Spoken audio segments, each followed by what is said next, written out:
नमस्कार दोस्तों, आज हम देखेंगे कक्षा 10वीं गणित प्री बोर्ड पेपर जो हो रहा है उसके विकल्पों का सॉल्यूशन देखेंगे। जैसे देखिए, पहला विकल्प है सही विकल्प चुनकर लिखिए। A1/A2 B1/B2 के बराबर है, लेकिन C1/C2 बराबर नहीं है। तो इस स्थिति में क्या होगा, कोई भी हल नहीं होगा। तो इसका बा नंबर राइट आंसर है। फिर ax वर्ग प्लस बी एक्स प्लस सी के शून्य के यदि अल्फा बीटा हैं तो अल्फा इंटू बीटा मतलब शून्यकों का गुणनफल क्या होगा, तो इसका राइट आंसर होगा C/A। फिर इसके बाद देखिए, यदि दो संख्याओं का गुणनफल 32 है और एक संख्या 8 हो तो दूसरी संख्या 4 होगी, तभी 8 चौके 32 होगा। इसके बाद देखिए, ax वर्ग बी एक्स प्लस सी एक द्विघात समीकरण है। अब दो बराबर वास्तविक मूल हैं तो वो कब होगा, यदि b वर्ग -4ac का मान 0 हो जाता है तो मूल वास्तविक बराबर दोनों होते हैं।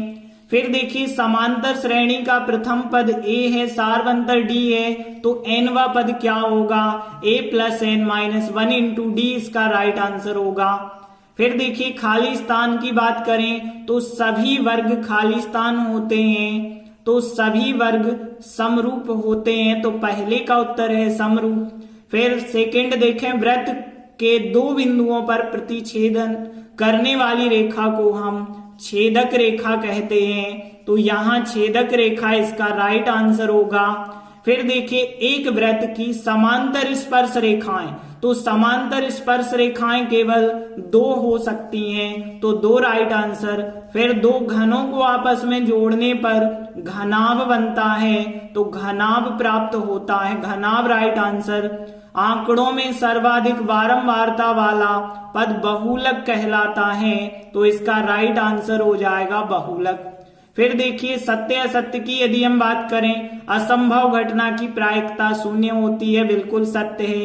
r त्रिज्या वाले वृत्त का परिमाप 2πr होता है, तो बिल्कुल सही। चाहे हम वृत्त की परिधि कहें चाहे वृत्त का परिमाप कहें, 2πr होता है। वर्ग चिन्ह ऊपरी वर्ग सीमा प्लस निम्न वर्ग सीमा का बटे 2 करते हैं, बिल्कुल सही है। फिर देखिए, एक वृत्त का व्यास यदि 14 है तो त्रिज्या 28 नहीं 7 होगी, इसलिए ये गलत हो जाएगा। फिर देखिए, पांचवा, एक समांतर श्रेणी का प्रथम पद 3 होगा, 3 नहीं 1 होगा, इसलिए ये गलत होगा। इसके बाद एक वाक्य या एक शब्द में उत्तर दीजिए। प्रेक्षक की आंख से देखी गई वस्तु के बिंदु को मिलाने वाली रेखा क्या कहलाती है, तो दृष्टि रेखा कहलाती है, तो दृष्टि रेखा आंसर होगा। रैखिक बहुपद की घात होती है 1।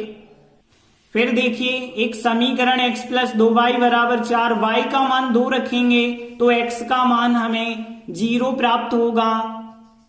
फिर देखिए, द्विघात समीकरण में मूलों की संख्या कितनी हो सकती है, तो अधिकतम 2 हो सकती है। फिर देखिए, इन दो बिंदुओं के बीच की दूरी हमें निकालनी है, तो दूरी कैसे निकालते हैं, करनी के अंदर 3 - 0 का वर्ग करेंगे, 4 - 0 का वर्ग, 3 का वर्ग 9, 4 का वर्ग 16, 16 और 9 25, 25 का वर्गमूल होगा 5 आएगी दूरी।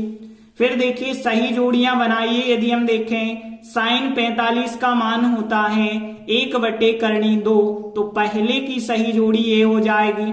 और 1 + tan वर्ग थीटा जो होता है वो sec वर्ग थीटा के बराबर होता है, तो इसका राइट आंसर हो गया sec वर्ग थीटा। 1 - sin वर्ग थीटा cos वर्ग थीटा के बराबर होता है। फिर cos 30 का मान यदि हम देखें तो करनी 3/2 होता है cos 30 का मान, तो यहाँ पे ये हो जाएगा। tan 60 का मान जो होता है वो 1/करनी 3 नहीं होता है, यहाँ थोड़ी मिस्टेक दी गई है, तो tan 60 का मान केवल करनी 3 होता है, तो पांचवे का राइट आंसर हो जाएगा करनी 3। तो इस प्रकार से हमारे सभी वस्तुनिष्ठ प्रश्न पूछे गए थे। धन्यवाद।